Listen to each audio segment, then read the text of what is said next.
السلام علیکم ناظرین، آج کی ویڈیو میں ہم اسلام کے ایک ایسے بادشاہ کی تاریخ پر بات کرنے والے ہیں جنہیں کس طرح خواب میں آپ صلی اللہ علیہ وآلہ وسلم کی زیارت نصیب ہوئی۔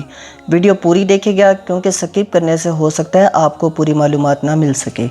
تو چلیں شروع کرتے ہیں۔ نور الدین زنگی زنگی سلطنت کے بانی عماد الدین زنگی کا بیٹا تھا، جس نے تاریخ میں ایک بڑا ہی نام پیدا کیا اور 1146 سے 1174 تک سلجوقی سلطنت پہ 28 سال تک حکومت کی۔ اس نے عیسائیوں سے بیت المقدس واپس لینے کے لیے ایک مضبوط حکومت قائم کرنے کی کوشش کی اور اس مقصد کو حاصل کرنے کے لیے چھوٹی چھوٹی مسلمان حکومتوں کو ختم کر کے ان کو اپنی مملکت میں شامل کیا۔ 549 ہجری میں اس نے دمشق پر قبضہ کر کے اسے دارالحکومت بنایا اور بیت المقدس سے عیسائیوں کو نکالنے کی راہ ہموار کی، جس سے دوسری صلیبی جنگ میں فتح کی بدولت ہی مسلمان تیسری صلیبی جنگ میں بیت المقدس واپس لینے میں کامیاب ہوئے۔ نور الدین زنگی صرف ایک فاتح نہیں بلکہ ایک شفیق حکمران بھی تھا۔ اس کے انصاف کے قصے دور دور تک مشہور تھے۔ ایک مورخ ابن اسیر نے لکھا ہے کہ میں نے اسلامی عہد کے حکمرانوں سے لے کر اس وقت تک کے تمام بادشاہوں کی تاریخ کا مطالعہ کیا، لیکن خلفائے راشدین اور عمر بن عبدالعزیز کے سوا نور الدین سے زیادہ بہتر فرمانروا میری نظر سے آج تک نہیں گزرا۔ اب ہم بات کرتے ہیں تاریخ مدینہ کے اس اہم واقعہ کی، جب ایک عجیب و غریب سازش کے تحت حضرت محمد صلی اللہ علیہ وسلم کی وفات کے چند صدی بعد دو اشخاص مدینہ میں حضور اکرم صلی اللہ علیہ وسلم کے جسد اطہر کو نکالنے کے لیے آئے تھے۔ انہوں نے مسجد نبوی صلی اللہ علیہ وسلم کے پاس ایک مکان کرائے پر لے رکھا تھا اور وہ دن بھر نماز اور تسبیح میں مشغول رہتے۔ لوگ ان کے تابع بھی ہو گئے تھے۔ وہ کم بخت رات کے وقت سرنگ کھودتے اور اس مقام سے قبر کی مٹی مدینہ سے باہر پھینک آتے تھے اور جگہ برابر کر دیتے تھے تاکہ کسی کو پتہ نہ ہو اور شک بھی نہ ہو۔ کئی ہفتوں تک وہ لوگ سرنگ کھودنے میں مصروف رہے۔ جب ادھر ان لوگوں نے یہ کام شروع کیا تو حق تعالیٰ نے اس زمانے کے سلطان نور الدین زنگی رحمۃ اللہ علیہ کو خواب میں اطلاع دی۔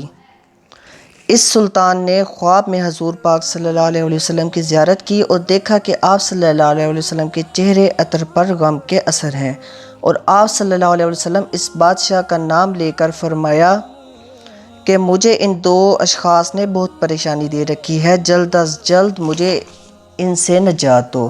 خواب میں ان دونوں کی صورت بھی بادشاہ کو دکھائی گئی۔ خواب سے بیدار ہو کر اس بادشاہ نے اپنے وزیر سے اس بات کا تذکرہ کیا کہ معلوم ہوتا ہے کہ مدینہ میں کوئی حادثہ پیش آنے والا ہے، لہٰذا آپ جلد از جلد مدینہ تشریف لے جائیں۔ بادشاہ فوراً فوج اپنے ساتھ لے کر مدینہ کی طرف بہت تیزی سے چل پڑے۔ بادشاہ نے سب کی دعوت کی۔ اسی دوران وہ دو اشخاص کافی حد تک سرنگ کھود چکے تھے اور تقریباً آپ صلی اللہ علیہ وسلم کے جسد اطہر تک پہنچ چکے تھے۔ ایک دن کی تاخیر اگر ہو جاتی تو وہ لوگ اپنا کام پورا کر لیتے۔ چنانچہ بادشاہ نے مدینہ میں تمام لوگوں کو جمع کروایا اور ان کی دعوت کی، اور مدینہ سے باہر ایک خاص دروازے پر کھڑے ہو کر سب لوگوں کو دیکھنے لگے، حتیٰ کہ اس دروازہ سے مدینہ کے تمام مرد شہر سے باہر نکل گئے، لیکن وہ دو شخص ان میں موجود نہ تھے جن کو بادشاہ نے خواب میں دیکھا تھا۔ بادشاہ کو سخت حیرت ہوئی اور پوچھا کہ کیا تمام لوگ آ گئے ہیں؟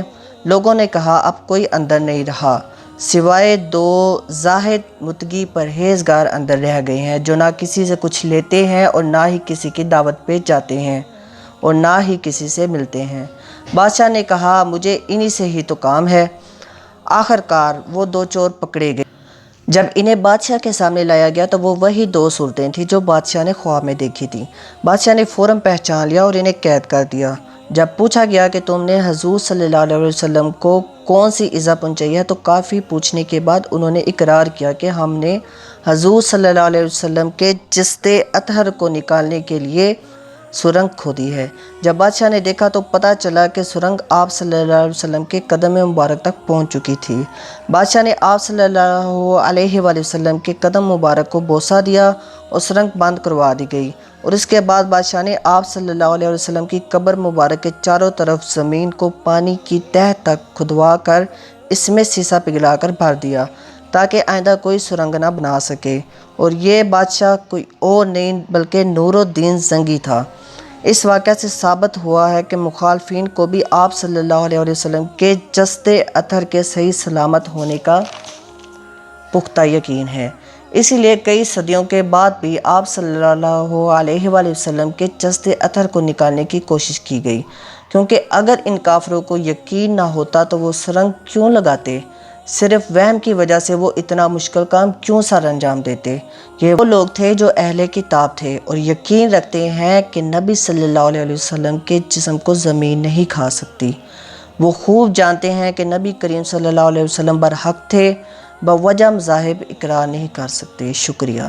پلیز اس چینل کو سبسکرائب کر دیں اور بیل آئیکن دبا دیں تاکہ نئی آنے والی اپڈیٹ آپ کو بر وقت مل سکے۔ اللہ حافظ۔